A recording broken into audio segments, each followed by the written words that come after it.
These 20 minutes that you're on scene are so intense. It must have been intense shooting, and it's almost like a play, if you will. Yeah, it was like a play, yeah. And, I mean, you never get to do a scene that long in a movie, and sometimes, most of the time, you don't in a play either. So it was, it took about 2.5 days to film, and, well, it's actually quick when you think about it. Most movies, that much material could take a week or more, so it was very intense. And what we're saying is intense, and what's going on is intense and disturbing. And did you need to be very specific dialogue that was written? yeah, so I had to be very specific. I mean, everybody did, but I had to be also because I have a kind of very rich imaginary life. I'm deluded about who he is and what I think I am to him. So I had to make up a whole story in my head in order to make it make sense.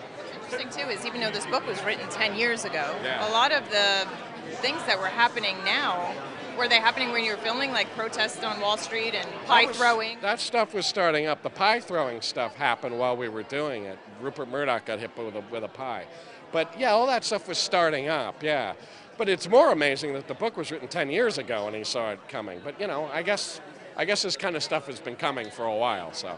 And then seeing Rob in this type of role, it'll be interesting for his fans to see him like this. What was he like working with and being so intense? He was great. I didn't know, I mean, I knew who he was, but I hadn't seen any of the Twilight movies.